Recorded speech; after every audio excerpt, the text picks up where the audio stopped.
আসসালামু আলাইকুম। সংবাদে আপনাদের সবাইকে স্বাগত জানাচ্ছি। আমি ফিরোজ তোহা। শুরুতেই সংবাদ শিরোনাম। বাংলাদেশের সর্বশেষ গুরুত্বপূর্ণ আপডেট সংবাদে আপনাকে স্বাগত। শুরুতেই সংবাদ শিরোনাম, পরে বিস্তারিত। প্রথমে জানাবো, নাপ নদীর পারে কয়েকশো রোহিঙ্গা বাংলাদেশে প্রবেশে বাধা। মিয়ানমারের রাখাইন রাজ্যে সামরিক সহিংসতা এবং সংঘর্ষের কারণে নতুন করে আবারও সংকট দেখা দিয়েছে।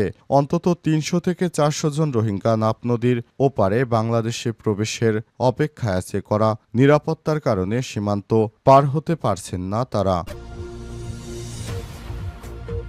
এরপর জানাবো, জাতীয় শিক্ষাক্রম কমিটির সভা পাঠ্যবই থেকে ৭ই মার্চের ভাষণ বাদ দেওয়ার প্রস্তাব নাকচ, বাকবিতণ্ডা। মহান মুক্তিযুদ্ধের প্রকলে বঙ্গবন্ধু শেখ মুজিবুর রহমানের ঐতিহাসিক ৭ই মার্চের ভাষণ পাঠ্যবই থেকে সরিয়ে দেওয়ার প্রস্তাব নাকচ করে দিয়েছেন জাতীয় শিক্ষাক্রম কমিটি এনসিসি। একই সঙ্গে পূর্ণাঙ্গ ভাষণ কাটছাঁট করে সংক্ষিপ্ত রূপে পাঠ্যবইয়ে রাখার সিদ্ধান্ত নেওয়া হয়েছে। এদিকে যে কারণে মাহিন সরকারকে বহিষ্কার করল এনসিপি। আসন্ন ঢাকা বিশ্ববিদ্যালয় ছাত্র সংসদ ডাকসু নির্বাচনে লড়াইয়ের জন্য মনোনয়নপত্র সংগ্রহের আগে দলের অনুমতি না নেয় মাহিন সরকারকে বহিষ্কার করেছে জাতীয় নাগরিক পার্টি এনসিপি।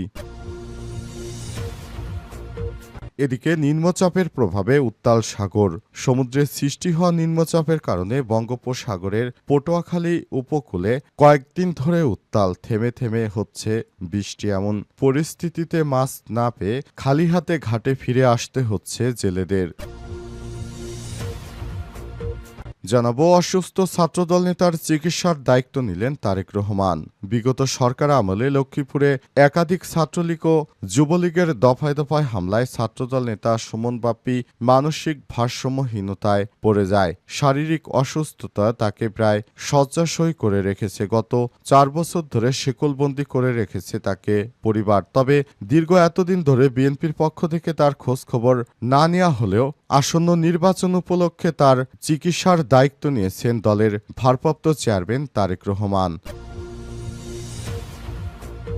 এবং সর্বশেষ জানাবো, ইসরায়েলি আগ্রাসনে গাজায় ৬২,০০০-এর বেশি ফিলিস্তিনি নিহত।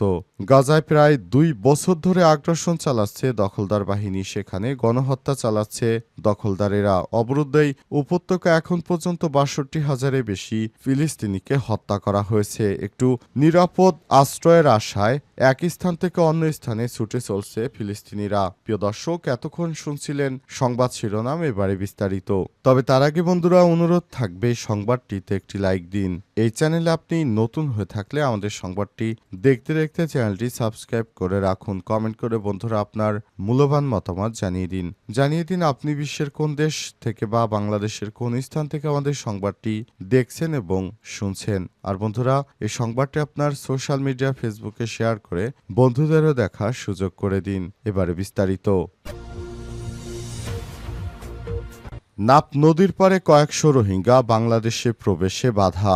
মিয়ানমারের রাখাইন রাজ্যে সামরিক সহিংসতা এবং সংঘর্ষের কারণে নতুন করে আবারও সংকট দেখা দিয়েছে। এতে ৩০০ থেকে ৪০০ জন রোহিঙ্গা নাপ নদীর ওই পারে বাংলাদেশে প্রবেশের অপেক্ষায় রয়েছে। করা নিরাপত্তার কারণে সীমান্ত পার হতে পারছেন না তারা। আজ রোহিঙ্গা বিষয়ক জাতীয় টাস্কফোর্সের সভায় এ বিষয় নিয়ে আলোচনা হয়েছে। সভায় পররাষ্ট্র সচিব আসাদ আলম সিয়ামের সভাপতিত্ব করেন। উখিয়া রোহিঙ্গা ক্যাম্প ৮৭ নেতা মোহাম্মদ কামাল বলেন, প্রতিদিন কিছু না কিছু রোহিঙ্গারা বিজিবিকে ফাঁকি দিয়ে ক্যাম্পে ঢুকে পড়ছে। বর্তমানে ৩০০ জনের বেশি রোহিঙ্গা জাইল্লা দ্বীপের ওই পারে মিয়ানমারের লাল দ্বীপের কাছে আশ্রয় নিয়েছে, কিন্তু সীমান্তের এই পারে তাদের ঢুকতে দেওয়া হচ্ছে না। তিনি আরও জানান, রাখাইন রাজ্যের দখল নিয়ে মিয়ানমারের জান্তা বাহিনী বোমা বর্ষণ করছে। এদিকে আরাকান আর্মি এবং সশস্ত্র রোহিঙ্গা গোষ্ঠীগুলোর মধ্যে সংঘর্ষ চলছে।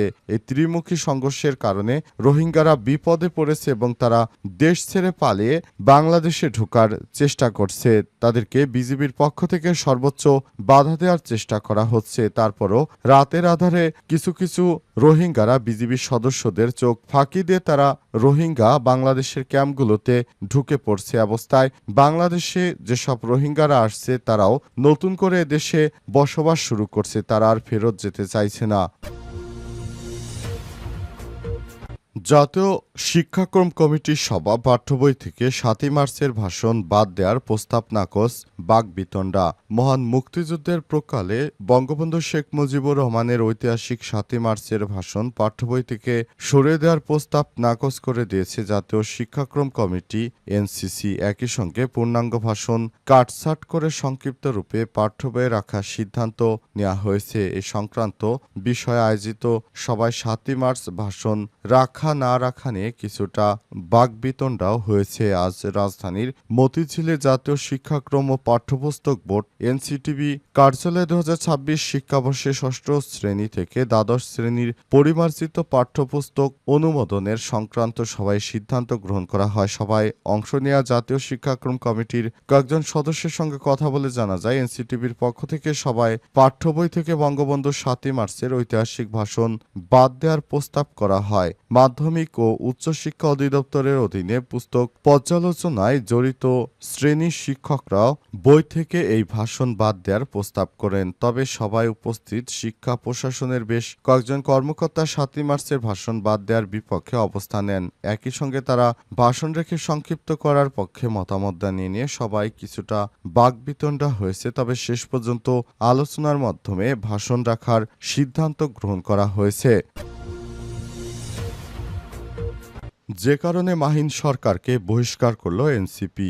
আসন্ন ঢাকা বিশ্ববিদ্যালয়ের ছাত্র সংসদ ডাকসু নির্বাচনে লড়াইয়ের জন্য মনোনয়নপত্র সংগ্রহের আগে দলের অনুমতি না নেওয়ায় মাহিন সরকারকে বহিষ্কার করা হয়েছে বলে জানিয়েছে জাতীয় নাগরিক পার্টি এনসিপি। দিবাগত রাতে এনসিপির যুগ্ম সদস্য সচিব দপ্তর সালেউদ্দিন সিফাতের পাঠানো এক বার্তায় তথ্য জানানো হয়। বার্তায় বলা হয়েছে, মাহিন সরকার ডাকসু নির্বাচনে নমিনেশন গ্রহণের পূর্বে দলের আহ্বায়ক এবং সদস্য সচিব থেকে অনুমতি নেননি, যা দলীয় শৃঙ্খলার গুরুতর ব্যত্যয় হিসেবে পরিণত হয়েছে। এর আগে কোনো কারণ উল্লেখ না করেই রাত এক প্রেস বিজ্ঞপ্তির মাধ্যমে দলীয় শৃঙ্খলা ভঙ্গের অভিযোগে মাহিন সরকারের কথা জানায় এনসিপি। বিজ্ঞপ্তিতে বলা হয়েছে, গুরুতর দলীয় শৃঙ্খলা ভঙ্গের কারণে জাতীয় নাগরিক পার্টির কেন্দ্রীয় এনসিপির যুগ্ম সদস্য সচিব মাহিন সরকারকে শপথ ও দায়িত্ব থেকে এনসিপির আহ্বায়ক মোহাম্মদ নাহিদ ইসলাম ও সদস্য সচিব আক্তার হোসেনের আদেশক্রমে পরবর্তী নির্দেশনা না দেওয়া পর্যন্ত বহিষ্কার করা হলো। এতে আরও বলা হয়েছে, এই বহিষ্কার আদেশ আজ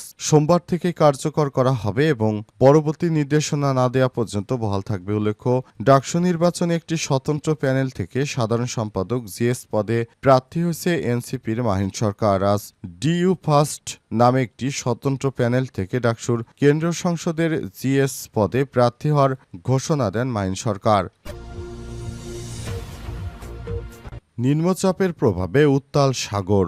সমুদ্রে সৃষ্টি হওয়া নিম্নচাপের কারণে বঙ্গোপসাগরের পটুয়াখালী উপকূলে কয়েকদিন ধরেই উত্তাল। থেমে থেমে হচ্ছে বৃষ্টি। এমন পরিস্থিতিতে মাছ না পেয়ে খালি হাতে ফিরছে জেলেরা। আজ সকালে আলিপুর ও মহিপুর মৎস্য বন্দরে শত শত ট্রলার আশ্রয় নেওয়া জেলেদের সঙ্গে কথা বলে জানা গেছে, তারা জানায় মৌসুমি বায়ু ও নিম্নচাপের প্রভাবে সাগর উত্তাল রয়েছে, কারণে তারা মাছ পাচ্ছে না। তবে সরকারের পক্ষ থেকেও জানানো হয়েছে, সমুদ্রে আবারও নিম্নচাপের সৃষ্টি হওয়ার কারণে সেসব এলাকায় যারা মাছ মারার জন্য যাচ্ছে তাদেরকে অবশ্যই যার যার নিজের জীবনের নিরাপত্তার স্বার্থে তাদেরকে ফিরে আসতে হবে এবং তারা যেন উপকূলে ফিরে আসে।